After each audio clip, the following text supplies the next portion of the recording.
Thank you very much, Vicky. Let me just share my screen.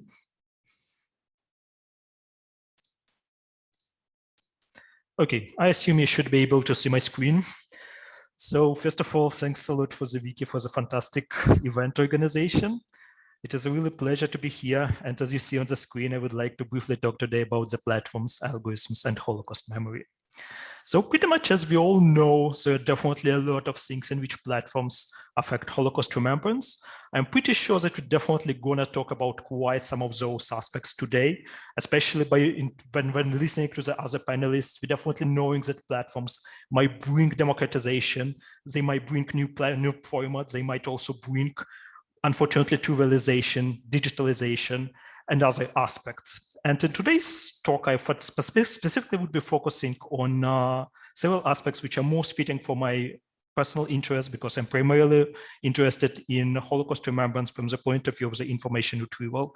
And specifically, I would be focusing today on one aspect of the platform's impact on the Holocaust memory, which is volume. Now, the question is, why volume actually matters for the Holocaust memory? Why I think we should be so much interested in the question of volume when thinking about the Holocaust in the digital age? Pretty much what we can argue today is that probably there never was that many Holocaust-related content available online freely via both commercials such as Facebook or Google and research platforms as today.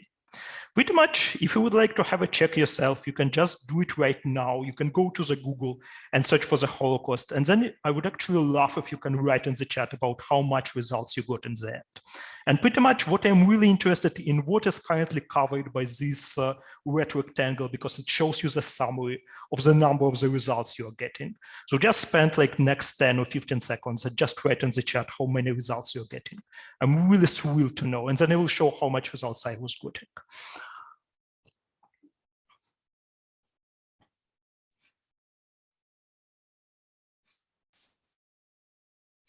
Okay, I definitely see some first results coming. Please continue. I definitely would love to know how much are the differences, because I already see quite some differences in the scope, but what we definitely can agree is that the scope is really massive.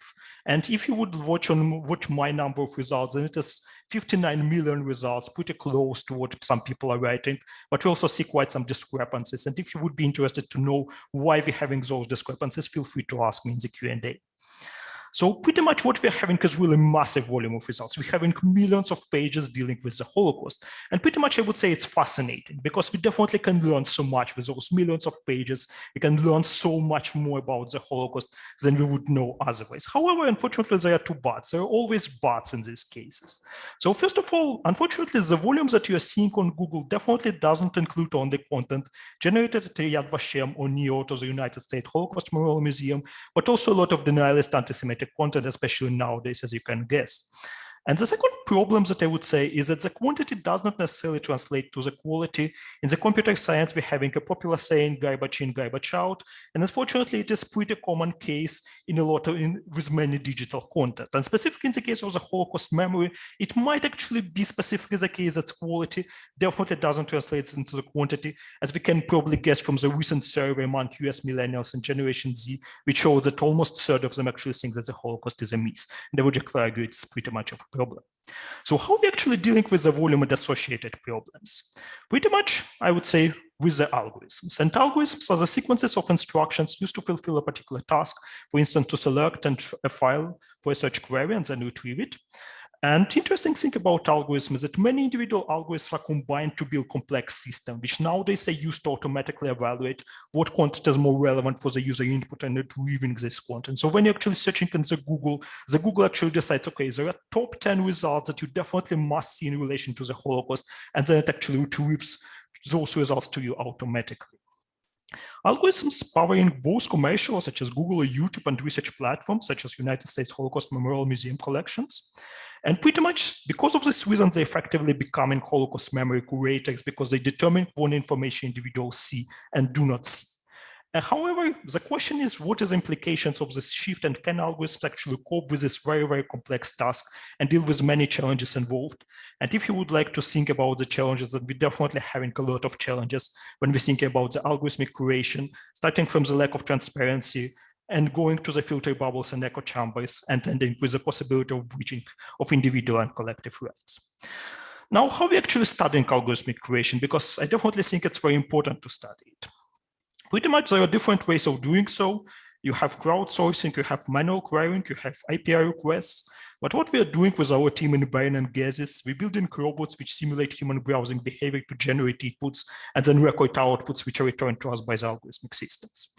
And there are definitely quite some benefits of the robots. They're definitely not getting tired when scrolling, entering queries, and also when reading anti-Semitic content. The memory is definitely better than mine. And they finally can be controlled, so we can actually study personalization and randomization of the algorithmic systems and the effect of specific variables, such as gender, age, or location on the search outputs.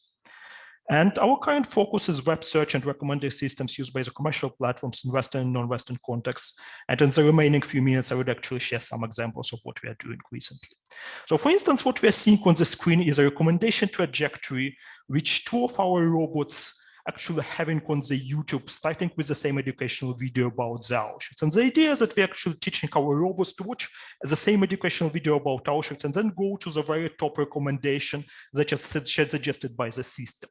What you can actually see on the screen is that there are definitely very different trajectories for the robot which was using Firefox browser, which is yellow, and the robot that was using the Chrome browser, which is green. So they're basically diverging very, very fast. Now a first question on my side, again, please write a response to the chat.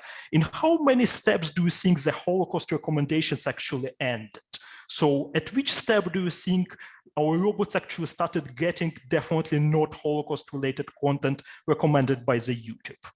Just choose some random number and do it please in the next 5 minutes.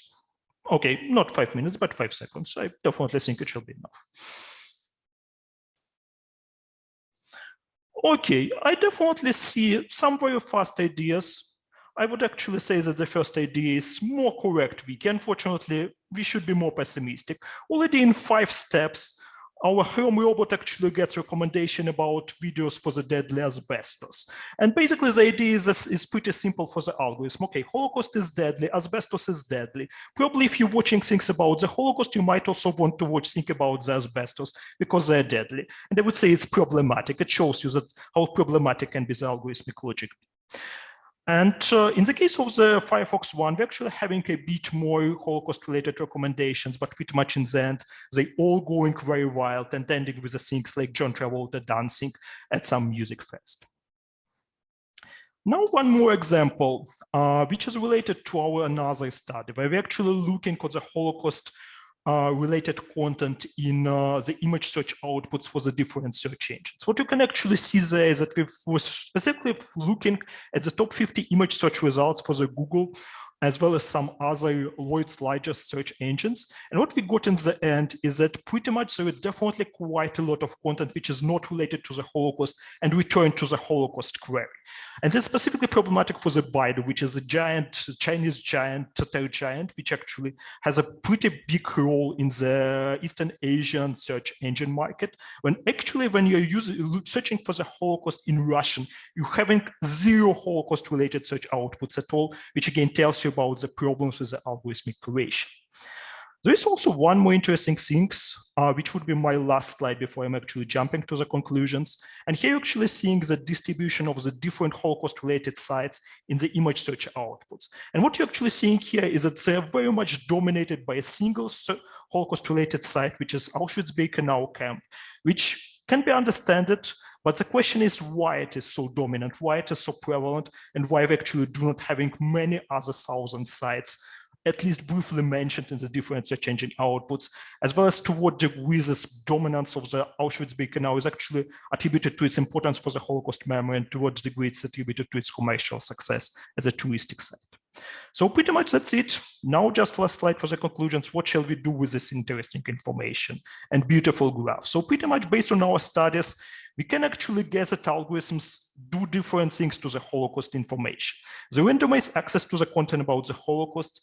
They can also return content not related to the Holocaust when we're actually searching for the Holocaust. And they also prioritize information rather unequal about certain themes and sites.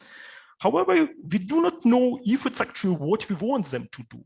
And even if not, then what exactly do we want from the algorithm to do in relation to the Holocaust memory? And I would argue it's one of the major problems. Hopefully it's the one that we would be discussing today. Pretty much algorithms are designed for a certain aim or purpose. So if we know the purpose, we can certainly redesign or change the algorithms. However, the question is how we actually want to redesign them, what we actually want to optimize the algorithm in relation to the Holocaust. Shall it be diversity? Shall it be consistency? Shall it be fairness? Maybe serendipity, maybe respect for the victims. And pretty much I would actually argue that it's definitely not an easy question, but definitely the one which shall be answered both by the designers and Holocaust scholars and educators. And hopefully it's something that we're actually moving closer thanks to the wonderful events organized by Wiki. Thank you very much.